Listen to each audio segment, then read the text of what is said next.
Raleigh Alkins' return to the Wildcats lineup suggests all current players could be in the clear in the FBI's college basketball investigation. And who would have thunk it? ASU's basketball team at the top of the rankings, but making a name for themselves as the Wildcats. And why Gabby Giffords has had enough of Martha McSally's thoughts and prayers. These stories and more next on the 520.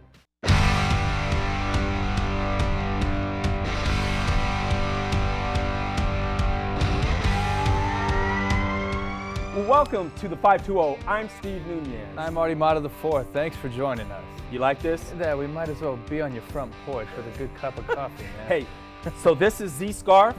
This scarf does not come out until Arizona wins the National Basketball Championship. The best time to wear 2018, baby. That's what I'm talking about. All right, All right, let's get started. Well, the Arizona Wildcats beat Alabama 88-82. It's the first time two known teams that made the FBI's investigation list played each other this year. Sophomore forward Raleigh Alkins made his season debut to a standing ovation after sitting out 10 weeks with a broken foot. Freshman center DeAndre Ayton led the Wildcats with 29 points and 18 rebounds. Unstoppable, he upstaged the Crimson Tide's other freshman sensation, even though Colin Sexton dropped 30 on the Cats. The one thing that just gets me frustrated with this team, though, and I'm glad we're on a 4-game winning streak, we're back in the top 25 at number 23, defense. It's so frustrating to watch. Definitely. What it looks like to me is that there's not enough latching that goes on. They're very limited with Explain their zone latching. Well, it's leave minimal separation that you can, as little separation that you can. They're in their man coverage. It looks like they're trying to isolate the Crimson Tide's weak link, but everybody's running free. They're not forcing any passes, which means that there's too much separation for them to run free. So Sean Miller is complaining about the defense, saying that of the 9 teams that he's had over the 9 seasons that he's been here at Arizona, this team ranks 8th defensively, okay? But here's what I see. I keep seeing the big men, 7-footers, hedging at the top of the key and then trying to race back, slow feet, racing back to get in position to guard the big man on the opposing team. They're out of position. That opens a lane, hence why you see so much dribble penetration, and a player like Sexton dropped 3 dimes on the Wildcats. That's ridiculous. It certainly looks that way to me, to say the least. Well, what do you think it's going to take for Arizona to really get the ball rolling defensively? Attitude, mindset, how does Miller get into that? From a motivational point, they look motivated out there. Everybody's hustling, the fundamentals are there. It just looks like it should be just be a simple switch of the coin, man coverage to zone coverage, to sort of leave the space to play off of the opposing team's mistakes rather than forcing everything. All right, really quick.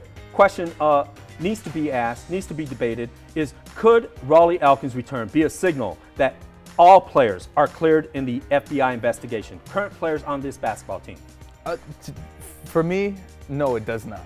It's pretty frequent. Every single time these investigations come up, there's always some sort of guy at the end of the trail, at the bottom end of it, that tattles on somebody, subtly hints at something, and that program is back into the conversation. I think it is, and let me break it down for you really quick, okay? Here's why, and let me preface this with a caveat. This is entirely my opinion, but here's why. Because Alabama was also named in the FBI investigation. One player was identified as possibly negotiating on taking bribe money who lives in the Atlanta area. That player happens to be Colin Sexton, who just dropped 30 points on Arizona. He immediately served a 1-game suspension at the beginning of the year, okay? Look at Arizona. We all know what happened with Book Richardson. The FBI investigation named one player, current player at Arizona, who may have received money. They did not name the player, but we do know the day after the FBI announced this investigation, Raleigh Alkins broke his foot, underwent surgery. He did not play for 10 weeks. He was cleared medically on Wednesday, okay? So as far as we know, we're not saying it's him, but we know that he did not serve a suspension or any type of ramifications. Why? Because he played immediately on Saturday. So in my mind, the legal wheels are spinning. I'm thinking Arizona would not have let him on the court Saturday if he wasn't cleared or any other player. for that matter. And even if all of that 100% to a T is true, if any of these guys still being investigated even mentioned anybody correlated with the program, they're right back in the melting pot. It's not over till it's over. Well, let's hope Arizona keep its winning streak, turns it into 5 games. Arizona playing New Mexico on December 5th. Then they take on North Dakota State on the 18th. Connecticut, it's going to be a good game on the 21st. And, of course, that big rivalry against number 5 ranked, oh, my God, ASU on December 30th to start Pac-12 play. That game is looking like it's going to be a big game for Arizona. Well, it's brews and balls. It is time to get your swerve on at McHale Center. The city of Tucson cleared the way for U of A to start selling booze at basketball games. U of A says it's not about the money, but I call booze shizzle with a capital BS. It is all about the money. And they know it. And it's obvious. Everybody knows it. The companies know it. The people selling the beer to them know it to a T. And it trickles all the way down to how effective it was at High Corbett for the baseball team. That may have just been small potatoes for the university. That was a little pet project for them, and they're stepping it up now. But $200,000 is no small potatoes when it comes to the bigger scheme of things. Exactly. I mean, they did make $200,000, or that's at least what we know in beer sales. But let's think about this for a second, okay? When you have gimmicks at High Corbett, dollar beers, dollar hot dogs, okay, it's hard to make $200,000. But when you have McHale Center, that bar is 14,000 people deep. That's a big bar, and they're not going to charge $1. Let's just be honest. And for a beer or for wine, you're looking at $6, $7, $8. And okay, they'll like gladly any other pay venue. it. Gladly play it. So that's 4 to 5 times what they're probably going to make in beer sales at High Corbett is what they're going to make at McHale. This is no chump change. No, it's straight profit. It's straight profit for the university. It goes back into wherever they may put it. We may even see it in the next few years, if not next year, here at the university football And guess game. what this leads to? High Corbett, McHale, and then where? And the football stadium, exactly. Got it. Absolutely right. Well, the unthinkable has happened. Arizona State's basketball team is ranked higher than the Wildcats. Well, former Dookie Bobby Hurley, only in his 3rd year, has the Sun Devils ranked number 5 after stunning Kansas on the road 95-85. But check out the headlines right there. Love this. The Washington Post, behind holder, Wildcats humble number 2 Jayhawks. Disrespect or respect? It could be disrespectful, insulting to the University of Arizona, or it could just be a nod to the previous Wildcats. Well, I say it's disrespect against ASU. Why? They've never been there. They've never had a team even in the top 25 over the last 100 weeks. Arizona, on the other hand, total respect, because for the first time, as we've seen just a couple of weeks ago, they've been ranked in the top 25 more than 100 weeks. They've been there. We've been to, we've won a national title. We've been to the Final Four. We've been to the Elite Eight. We've been to the Sweet 16. We've been to the tournament just about every year since Lute Olson arrived. So I think it's great respect for Arizona, but I find it comical because guess what? Sun Devils were named Wildcats, and what that tells me is that the rest of the country wasn't expecting them to do this. But you gotta give them credit, man. This is also, it's nothing but bad things for the Pac-12 as a whole. It brings another Titan into the conversation. Trust me, I'm swallowing my pride Exactly, right now. exactly. I mean, now the entire Pac-12 South, there's an entire 360 that goes around it. There's one more team to beat. There's more losses. If Arizona stays behind and they lose at least 1 to 2 matchups against ASU, they're doing nothing but catching up all the way till March. You said something that just really, if they lose 1 to 2 matchups against If they ASU, lose 1 to 2. I will give ASU credit on one thing. Their 2 guards, Trey Holder and Shannon Evans, are ranked the best combo guard in the country right now, which, oh man. And that's not up in the air. That's nearly fact. Okay, Artie, stop it now, okay? All right. ASU lover. Just because you're wearing maroon because you love USC doesn't mean you have to love ASU. I thought this was the red. All right. Oklahoma's Baker Mayfield, a trigger-happy QB, won the 2017 Heisman Trophy. Now, Mayfield led the Sooners to a 12-1 record and a chance to play for the national title. Overall, he tossed for more than 4,300 yards, but only 1,500 of those yards and some change were tossed against top 25 teams. Is it safe to say that he is the most and best player in college football in comparison to, let's say, Khalil Tate? In my opinion, no. I think Baker Mayfield, he's just a big fish in a small pond. He's got minimal technique. He throws too many rocket balls. He just lets it fly, lets Jesus take the wheel, and he's really light on his back foot. That's why so many of them sail, and he can't hit these receivers in stride. He's very far from being called a first-round pick, in my opinion. But if you take a guy like Khalil Tate, I think what the voters were necessarily worried about, because he wasn't even mentioned in the top 10, was he may have won a lot of games for Arizona. He also kind of lost a lot of games for Arizona. He had a lot of costly turnovers, a lot of bad reads. Yeah, but he did have 1,300 yards.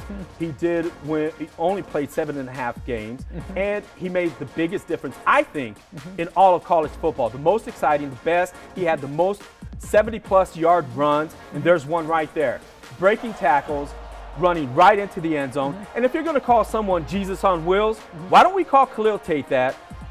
And how does that bode for him next year, just to start the season as a front runner, possibly for the Heisman Trophy? I think just because of how poorly he was snubbed this year, it might honestly be even more counterproductive for him, because the saying goes, you have to be better than the previous year.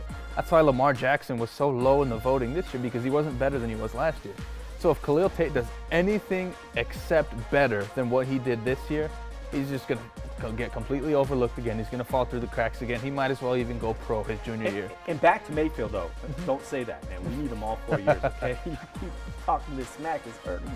But really quick, back to Mayfield. If not him, because obviously you don't like him as a Heisman Trophy winner, Bryce Love from Stanford. See, give it to the Pac-10, man. He was good. And to me, Bryce Love, he's a product of the system. Stanford, there are 2 tight end sets with a fullback. If Bryce Love doesn't do the numbers he's doing, then Stanford's not winning football games. And he's just a product of the system to me. Funny, I just said Pac-10, taking it back to old school Stanford. Because every time I think of Stanford, I think of the big guys, I think of the John Elways, I think of the great quarterbacks that they've had over the years, and just the history of Stanford. Pac-10. Got to get together with the Pac-12. Well, on to something other than sports, but a topic that just grips your you-know-what. Teacher pay in Arizona. We can't pay you big bucks, but we can offer you a 400-square-foot tiny house to live in, charge you $600 a month, including utilities. Kid you not. The Vail School District is building a village of tiny houses for teachers. Philanthropy or an insult to teachers? Your take. To me, I just hate that the Vail School District has taped this philanthropic staple to it, that they're helping out young teachers right out of college by giving them a place to live. But you're right, it is exactly an insult to teachers. I mean, they're telling them, they're basically selling them a bottle of water for $20. It's unethical what they're doing. They're saying, hey, we'll give you a place to live because we certainly can't provide for you in our community. So we'll give you a place to live and we'll charge you nearly $800 to $900 total. And that's straight revenue for us. All right, I think it's just flat out a cop-out. And it's almost like they're feeling a guilt trip for not paying their teachers. And it's not so much Vail, because Vail does pay their teachers at a very high rate in comparison to Tucson Unified School District, Amphi, Sunnyside, and even Sahuarita or any other district in this region, in Pima County, okay? But offering teachers a tiny little house just says, we can't pay you more. This state is horrible when it comes to teacher pay. So here's a slap in the face. Live in this tiny little house, be quiet, teach here because you can't afford to live here. Exactly. I mean, you come from a family, both of your parents were teachers. Yeah. What do they think of this? And I'll tell you firsthand, it is nearly impossible to be the main breadwinner of a house on a teacher's salary. But it's even more insulting that this is just going to be straight profit for the Vail School District. It's of course going to go into the school district, but once they cover the expenses for the building of the homes, they own the land, the rent, the utilities, anything that goes back to the owners of the land. That's just straight profit. They're going to do as they may with it. So what is this going to mean for other business owners that are going to start housing their employees? You hit the head right on the nail. The fact of the matter is they are building this, so all money made goes right back to them, and it's like, okay, live here, but here's what we're going to pay you, which is peanuts already. Then we're going to take some of those peanuts back. Exactly. And we'll feed the big elephant. It's just, Yeah. I'm sure this is nothing but a business plan for them. Correct. Well, all right. Let's jump right into, do we care? After all, we're not just a sports show. We break down community issues, big and small. So I'll get started. City of El Paso lifted a 7-year-old ban against spending tax money in Arizona in protest of SB 1070, which allows local police to ask someone about their immigration status. But did El Paso's boycott ever really impact our local economy? Do we care? Honestly, no. I mean, I'm going to tell you straight up, I didn't even know about this boycott to begin with until I was handed the story to write this show. I'm going to be honest, so no, of course I don't care. I don't foresee the city of El Paso providing any benefit for the city of Tucson, except for maybe a halfway point to Houston and Dallas. And let's be honest, El Paso lifted this 7-year ban only because their piggy bank is more broke than ours. And it turns out, we find out, the reason why they really lifted it also is because now they want to travel to Arizona and try and steal businesses away to bring more jobs to El Paso. But with that said, okay, shameless on them because they didn't stick to their guns and their convictions, but let's not give a free pass to what SB 1070 has meant for this state. We've seen, and there's a conviction for it, in former Maricopa County Sheriff Joe Arpaio, convicted of racial profiling and targeting Latinos. That was not good for our state, but again, shame on El Paso for giving up their conviction. There's a word for that. What is it? What is it? A sellout.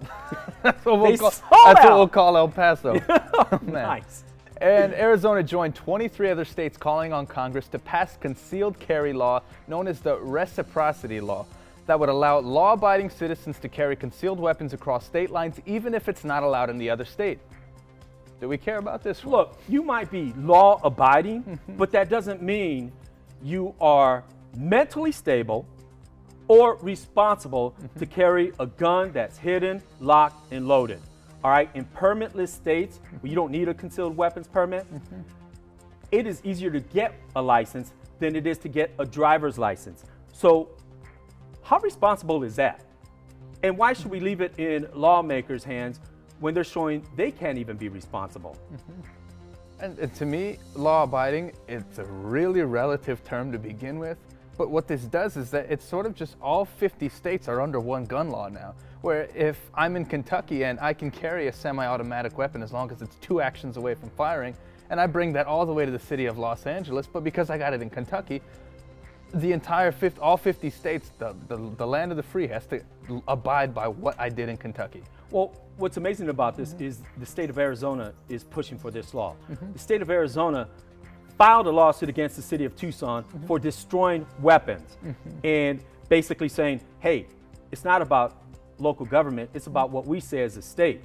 Well, now the state is trying to say, hey, it's not about what the state says, it's about what the federal government says at their convenience. Because during the Obama administration years, they fought the federal government on every level, including gun laws and SB 1070. So I just find it, again, hypocrisy, and it only benefits them when it's convenient. When it's convenient for them. Definitely. All right, well, former Congresswoman Gabrielle Giffords recently called out Martha McSally, sending her a tweet that reads, "Thoughts and prayers alone will not prevent the next devastating shooting.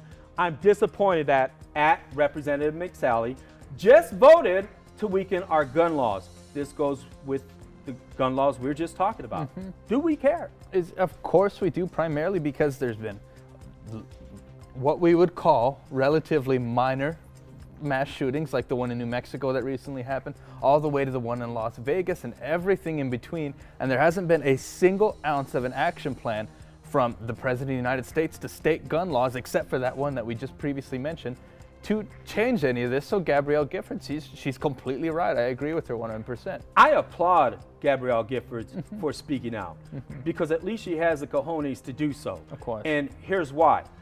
McSally, okay, replaced and is serving in the same district that Giffords did just in 2011 when January 8th happened. And we all know how that gripped all of our hearts, and we all know what happened. And so for McSally to come out and just not explain her vote, but not empathize with the voters who so supported Giffords overwhelmingly and elected her into that position and continue to this day, I think it's kind of like a slap in the face to this community not to be more responsible with your vote, or not to at least to quit being, and I'm going to call it, because we've called her McSilent because she didn't speak on Roy Moore, but quit being a McPuppet. This is one instance where you can say, you know what? I'm not for this gun law, but I'm for this gun law. Because we all believe we have a right to carry and bear arms. Of course. But like the First Amendment right, there are restrictions, period. So good for Gabby Giffords for calling her out on Twitter. No problem, no problem. And are we surprised? The State House put aside taxpayer money to pay attorneys up to $300 an hour to defend lawmakers accused of sexual harassment claims. What about this one? Do we care about this one? Yes, we do care about this one, because I do not agree that taxpayers should foot the bill for a lawmaker and reward him for his own personal behavior that has nothing to do with doing the business of we the people. And so who we just saw right there on the screen is State Representative from Yuma, Don Shooter. And we saw Michelle Ugenti Rita also on that screen. She accused him of sexual harassment, okay? This is what all this stems from. Give him some money to help pay his legal fees. I will say this, I know Don Shooter. I spent some time in Yuma working in TV, and I ran into Don Shooter a lot of times out in the community.